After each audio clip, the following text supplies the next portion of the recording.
Hey guys, so today you and I are going to talk about avoiding bugs. So let's get into it. So the question in question was, Frederick, how do you prevent bugs from being introduced into your code in the first place? Two things. First, I have to fully understand the problem that I'm solving. And secondly, I need to have a clean code base where I can feel comfortable in that the code has been written in a modular fashion and has unit tests that describe the intention of what it's that tests the intended functionality. And we'll touch on that a little bit as well, because most people are actually really shit at designing unit tests, in my opinion. Let me explain that a little bit. So the reason why I say that the first thing is to understand the problem is because the issue with bugs is that it's basically anything that is unintended behavior. And so you can introduce a bug by simply not understanding what the intended behavior is. It doesn't have to be a logical thing like you divided when you should have added or something silly like that, or you're displaying the wrong things of that nature, where you can make a programming error, but you can also create unintended behavior where something is not in accordance with what the user is expecting, or whoever your stakeholder is. And in order for you to really know how to create the thing that is expected, you really need to know what you're trying to build and for who and what they value. That is very important and very underestimated, I think, by a lot of software developers. Most software developers they focus more on reading the story card, which is usually a one-liner by some person who took 2 minutes to make this thing. And this is extra true when you have a shitty PO or product manager or team lead or something like that, where like they don't have a product mindset themselves. Like they're basically just creating a specification that they're supposed to just fill so that they can see. It's almost like a contract obligation or something like that. They don't actually care about the end result per se. They're more focused on just getting this text that sits on the card to get the code to a state where they can say that they fulfill those requirements. It doesn't matter so much, or it's secondary, or like they seem to lack the understanding that just because you wrote it down and made it doesn't mean that you made the right thing. And that is the first thing, because when you know that, and when you truly are in tune with what you're trying to do, and for who and what they value, it becomes very easy for you to design the thing that they want. It's very similar to if you're going to build a house for somebody, or say you're an internal decorator or something like that. In essence, when you're trying to create something for somebody else, the first and foremost thing is to figure out what's going to make them happy. How are you going to meet their expectations? It doesn't matter if you're like if you're going to help someone with their wedding planning or something like that, or being a personal assistant or something like that. It's about connecting with someone else and truly understanding what they're after. That is the first thing. That way you can design the code so that it acts in line with what the expectations are. Secondly is to have a clean code base. Now, what I mean by that? Well, because one of the problems when you want to do something in a legacy code base, or if you have something that is very tightly coupled, is that you can't really make the thing that you want to make, because the people who came before you have created a situation where you are not able to create the thing that you're supposed to be creating. This is what happens usually when you have either incompetent software developers, or, as I said, software developers who just write code to get the story out the door. What happens is that they design the entire system in a shitty way, which my favorite, like this is, it's a front-end thing in this case, but my favorite example is if you are really shit at CSS, and you make everything important and everything is super specific, you basically force anybody who wants to style something after you to override your changes or hack things together, or just say, no, I can't actually fix this because I have to undo all the work that you did in order to make the thing that the user actually wants happen. It's the same thing with I mean, it doesn't have to be a front-end thing. It can be anything. If you design the database in the data model in the incorrect way, you might not be able to search because they haven't considered that might be a case.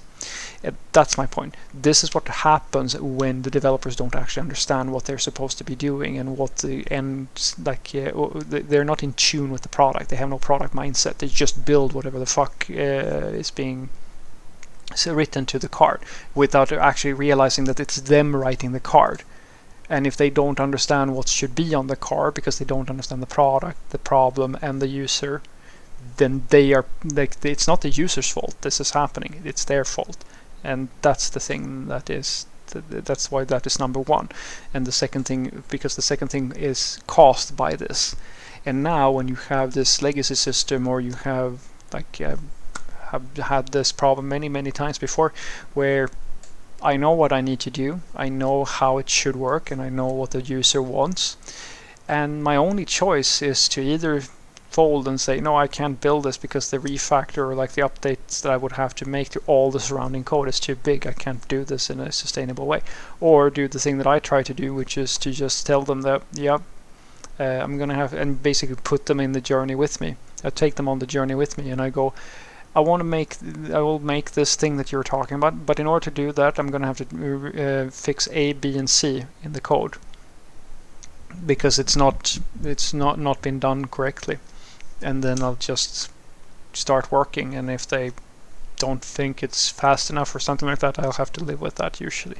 But that's usually how it happens. It's sort of like a carpenter going to someone's house who wants to, I don't know, redo the floors or something like that, and you start opening things up and you see that there's rot all across the under the tiling, right? And then you have to tell your customer that, yeah, if you want this fixed, it's gonna triple in cost all of a sudden because someone fucked up before I was here. That's basically the conversation you're gonna have with your stakeholder. Third and lastly, I create unit tests that express the intended behavior. Quite a lot of software developers write unit tests like it should do magic ABC thing. It should return 0 if something. They don't actually take the time to express the intended behavior, such as, for example, if the user clicks this button, it should connect to the server and update the request, update the order, or things like that. They're not actually writing the intended behavior of the code. And that's the thing, that when you design a good set of unit tests, that is how you should think about it. You shouldn't necessarily be like, you should be trying to express what is happening, why the code is doing this, and why that is necessary. And if you design it that way, quite a lot of developers skip the unit test, or they write really shitty ones where it's like a super complicated test that's basically you can throw it away because it means nothing to anybody. It doesn't actually test if the functionality is working or something like that. It's just you're testing like some arbitrary piece of logic, and it's so arcane that it doesn't make sense to whoever is going to come afterwards and try to update something or continue working on it or anything like that. And in many cases I find that developers are actually so poor at designing the test that they don't actually find the bug. Classic one is when they overuse mocking or something like that. They mock everything off so that, you know, I've seen they have like people write tests like magic function was called, and I go, all right, why is that significant? And they say, well, I have to test that the function is called. No, you have to test that the function that this behavior that you're looking for works. That's what you need to do. And so they start mocking, and all of a sudden they're actually created a test that doesn't actually test anything. It doesn't actually tell you if something's broken. It's all it is basically coverage in the code base.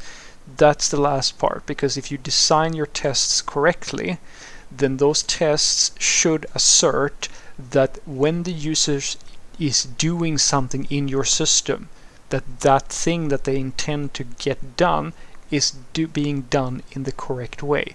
That's what you should be focusing on, and a lot of software developers could do a lot better with the way that they design their tests.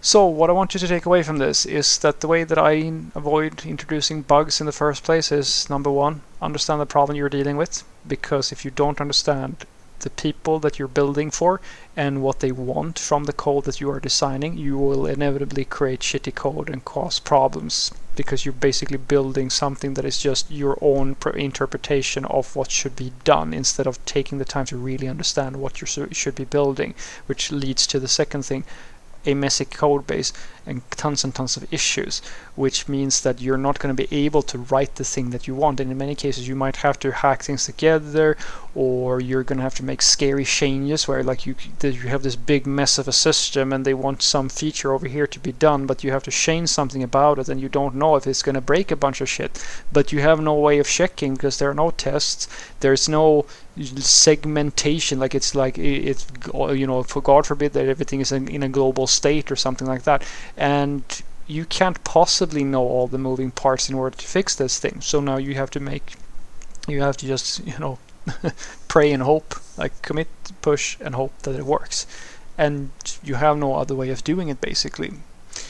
Third and lastly, make sure that you write tests, unit tests, not just unit tests, but tests at all the levels, and that you actually know how to design a good test. And a good test tests the intended functionality. That is what is interesting. Not that you just called the function or that you did this arbitrary thing. If you don't take the time to design the test, you might as well skip it, because you're just creating noise in the code. The tests that you write should be intentionally checking specific use cases that the user is specific actions that the user is taking, and what that function that you have, what you intend for it to do when certain events take place within the system. That should describe well what the intended behavior is, so that when you read as a person, this is a classic one, how many of you are skipping, when you code review, the cases that the person wrote for the test? Probably a lot of you, because I see that all the time. But if you write your test correctly and you review your test correctly, you should be able to read through the test file and see, alright, so these are the cases, and this, because you already know what the feature is about, right? This is the intended feature, and I can see that, yeah, he or she has covered these cases, but there are a few cases that can occur as well that are not covered. Then you're doing it correctly, because you can tell what events have been covered by the tests that are written and what is still missing. That is a good setup, because now you're actually writing tests to validate that you have the correct behavior, because you understand the correct behavior, and that's the red thread through all of it. Have a great day.